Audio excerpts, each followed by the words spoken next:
और भारत में ऐसे भी रेल मंत्री हुए हैं जिनकी माँ को भी नहीं पता था कि मेरा लड़का रेल मंत्री है। तो चलिए इस वीडियो में मैं पूरा घटना बताने वाला हूँ कि क्या हुआ था। दोस्तों, यह कहानी भारत के दूसरे प्रधानमंत्री लाल बहादुर शास्त्री जी के जीवन की सबसे प्रेरणादायक और प्रसिद्ध घटनाओं में से एक है।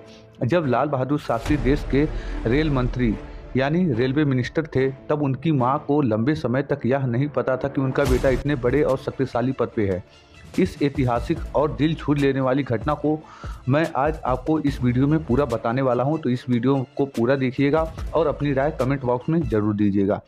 तो दोस्तों, यह घटना बनारस के रेलवे स्टेशन की है। जब लाल बहादुर शास्त्री भारत सरकार के रेल मंत्री थे, एक बार वे उत्तर प्रदेश के बनारस में एक रेलवे स्टेशन पर सार्वजनिक जनसभा और समारोह को संबोधित करने गए थे।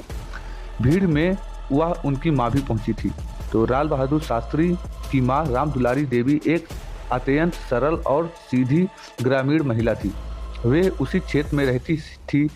उन्हें किसी ने बताया कि स्टेशन पर कोई दूसरे बड़े मंत्री जी आ रहे हैं, भाषण देंगे। वे अन्य गांव वालों की तरह केवल भाषण सुनने और या देखने स्टेशन गई थी कि मंत्री कैसे हैं। भीड़ बहुत ज़्यादा थी, इसलिए वे एक दूसरे कोने में खड़ी होकर मंच की तरफ देखने लगी। भाषण के दौरान मां ने पहचाना। मंच पर जब लाल बहादुर शास्त्री जी ने बोलना शुरू किया तो जनता शांत हो गई। दूसरी खड़ी उनकी मां ने जब मंच पर खड़े व्यक्ति का चेहरा देखा, आवाज़ सुनी तो ये चौंक गई। उन्होंने पास खड़े एक व्यक्ति से पूछा, यह जो बोल रहा है या कौन है? उस व्यक्ति ने अचंभे से कहा, अरे माता जी, आप इन्हें नहीं जानती? ये हमारे देश के रेल मंत्री लाल बहादुर शास्त्री जी हैं। माँ ने तपाक से कहा, अरे यह तो मेरा लल्लुआ शास्त्री जी का घर का नाम है। जब आसपास के लोगों ने एक बूढ़ी महिला के मुंह से यह सुना कि देश का मंत्री उनका बेटा है, तो किसी ने यकीन नहीं किया। लोग हंसने लगे और कुछ ने इस बुढ़ापे की मतृभत समझा। लेकिन जब महिला अपनी बात पर अड़ी रही तो बात फैलती वहां मौजूद सरकारी अधिकारियों और पुलिस तक पहुंच गई। अधिकारियों ने तुरंत उस वृद्ध महिला को सम्मानपूर्वक मंच के पास पहुंचाया।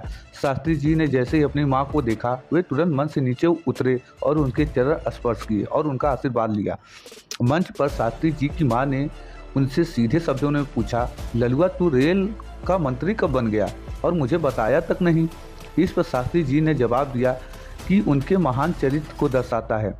शास्त्री जी ने बहुत विनम्र तरीके से अपनी माँ से कहा, माँ, अगर मैं तुम्हें बता देता मैं देश का रेल मंत्री हूँ तो तुम गर्व में आ जाती और फिर तुम किसी को अपने काम के लिए या सिफारिश के लिए कह देती। लोग तुम्हारे पास आते और तुम मना नहीं कर पाती। मैं नहीं चाहता कि मेरे पद का या मेरे नाम का कोई गलत फ़ायदा उठाए, हमारे परिवार पर कोई उंगली ना उठा सके। शास्त्री जी की मां को लगता था कि उनका बेटा बस दिल्ली में कोई छोटी मोटी सरकारी नौकरी या समाज सेवा का काम करता है। शास्त्री जी ने अपने परिवार को सत्ता और चकाचौंध से इतना दूर रखा कि उनकी मां एक साधारण नागरिक की तरह ट्रेन में साधारण डब्बों में सफ़र करती थी। यह घटना सिखाती ईमानदारी और सादगी और पद का अहंकार न करना एक सच्चे नेता की असली पहचान है। वहीं अगर आज के दौर में देखा जाए तो जो एक छोटा सा एमएलए भी बन जाता है तो उसका इतना ज़्यादा प्रॉपर्टी हो जाता है, और उसके परिवार वालों को आप देखिए तो उसके परिवार वाले मतलब कुछ अलग ही रौब में चलते हैं और उनका गाड़ी का काफिला तो ऐसा चलता है कि अभी यही नहीं समझ आता कि यह पैसा आता कहाँ से है। अभी वो लोग ऐसी ऐसी गाड़ी लेकर चलते हैं जिनका एवरेज अगर देखा जाए तो 10 से 12 का एवरेज उस गाड़ी का रहता होगा और वह अपने काफिले में 10 से 15 गाड़ी लेकर चलते हैं। तो सोचिए उनका अगर पर डे का जोड़ा जाए तो कितना डीजल पर डे का खपत हो रहा है।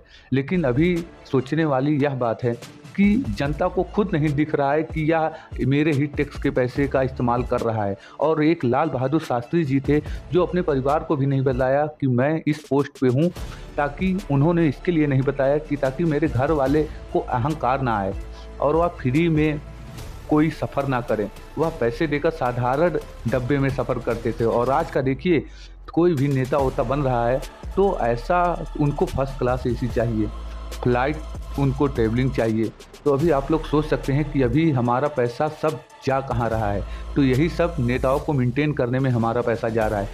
तो इस कहानी से यही सीख मिलती है कि जब तक जनता खुद नहीं अपना पावर समझेगा तब तक हमारे जो टैक्स का पैसा है ऐसे ही मंत्रिये लूट के अपना विदेश यात्रा करेंगे और ऐसे अपने परिवार के लिए नया नया बिजनेस खड़ा करेंगे और ऐसे ही होता रहेगा, क्योंकि अभी के समय का यही सच्चाई है। इसके लिए आप कमेंट बॉक्स में बताइए कि लाल बहादुर शास्त्री जी कैसे आदमी थे और अभी के नेता कैसे हैं। आप लोग ज़रूर कमेंट बॉक्स में बताइए। ऐसे ही इंटरेस्टिंग वीडियो के लिए हमारे चैनल को सब्सक्राइब कीजिए। बाकी मिलेंगे नेक्स्ट वीडियो में और ऐसे ही कोई कहानी लेकर। जय हिंद।